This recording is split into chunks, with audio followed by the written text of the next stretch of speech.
প্রধানমন্ত্রী নরেন্দ্র মোদীর জন্মদিবসকে সামনে রেখে আগামী 17 সেপ্টেম্বর থেকে 2রা অক্টোবর পর্যন্ত দেশজুড়ে পালিত হতে চলেছে বিভিন্ন কর্মসূচি।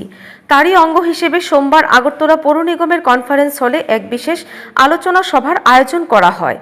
সভায় উপস্থিত ছিলেন আগরতলা পৌর নিগমের মেয়র সহ কর্পোরেটরগণ ও প্রশাসনিক আধিকারিকরা। সভায় মেয়র তার বক্তব্যে জানান, প্রধানমন্ত্রীর জন্মদিবস উপলক্ষে সমগ্র দেশে যেমন নানা কর্মসূচি গ্রহণ করা হয়েছে, তেমনি আমাদের রাজ্য সরকার এবং পৌর নিগমও একাধিক উদ্যোগ হাতে নিয়েছে। এর মাধ্যমে মানুষের সঙ্গে সরকারের সম্পর্ক আরও মজবুত হবে।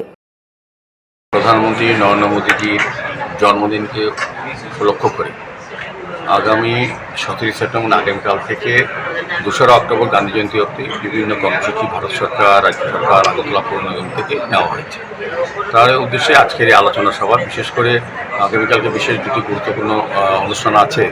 একটা হচ্ছে রবীন্দ্র শতবার্ষিকী ভবনে মাননীয় মুখ্যমন্ত্রী সেবাই স্বচ্ছতা উৎসবের আনুষ্ঠানিক উদ্বোধন করবেন। তো সেখানে আমাদের ওয়ার্ড থেকেও যাতে আমাদের লোকরা যায় এবং উপস্থিত থাকেন, ওয়ার্ড কর্পোরেটর থাকেন, আমাদের আধিকারিক থাকেন, এবং এখানে সাফাই কর্মীকে উনি সম্বর্ধিত করবেন, যারা আগরতলা শহরকে নিয়মিত সাফাই রেখে সুন্দর শহর রাখেন। তাদেরকে মুখ্যমন্ত্রী সরকারের পক্ষ থেকে তাদেরকে সম্বর্ধিত করা হবে। এই অনুষ্ঠানে যাতে আগরতলা পৌর নিগমের সমস্ত ওয়ার্ডের কর্পোরেটররা এবং এলাকার লোকরা যাতে অংশগ্রহণ করে এবং সাফাই কর্মীরা থাকেন, সেই উদ্দেশ্যে আজকের আলোচনা সভা। আমাদের সভায় ডেপুটি মেয়র মণিকতা দত্ত মহোদয়া, জোনাল চেয়ারম্যানগণ, MIC মেম্বারগণ, আমাদের ডেপুটি কমিশনার, SP কমিশনারগণ এবং বিভিন্ন কর্পোরেটরগণ, অন্যান্য আধিকারিকগণ ছিলেন। সভায় বিশেষ গুরুত্ব দিয়ে আলোচিত হয় সেবাই স্বচ্ছতা অনুষ্ঠান। আগামীকাল রবীন্দ্র শতবার্ষিকী ভবনে অনুষ্ঠিতব্য এই অনুষ্ঠানের উদ্বোধন করবেন রাজ্যের মুখ্যমন্ত্রী। এদিন কর্পোরেটরগণ উপস্থিত থেকেই সাফাই কর্মীদের সম্মানিত করবেন।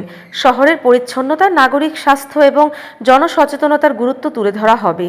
সেবা ও স্বচ্ছতাকে সামনে রেখে প্রধানমন্ত্রী মোদীর উদ্যোগে এগিয়ে নেওয়াই হবে মূল লক্ষ্য। মেয়র জানান, শহরকে পরিচ্ছন্ন রাখার দায়িত্ব কেবল পৌর নিগমের নয়, বরং প্রতিটি নাগরিকেরও। তাই এই কর্মসূচি শুধু উদযাপন নয়, বাস্তব জীবনে পরিচ্ছন্নতা সংস্কৃতি গড়ে তোলার বার্তা বহন করছে। সভায় আরেকটি গুরুত্বপূর্ণ কর্মসূচি সুস্থ নারী সত্ত্ব পরিবার নিয়েও আলোচনা হয়। এটি প্রধানমন্ত্রীর বিশেষ উদ্যোগ, যার মূল লক্ষ্য নারী স্বাস্থ্য, পুষ্টি ও সচেতনতা বৃদ্ধি, পরিবারের সুস্থ জীবনযাত্রা নিশ্চিতকরণ, সমাজকে নারীকে স্বাবলম্বী ও শক্তিশালী করে তোলা।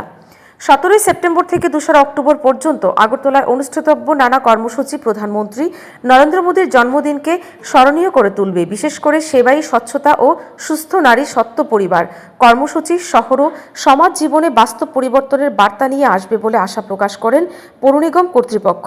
ব্যুরো রিপোর্ট, ঋদ্ধি নেটওয়ার্ক।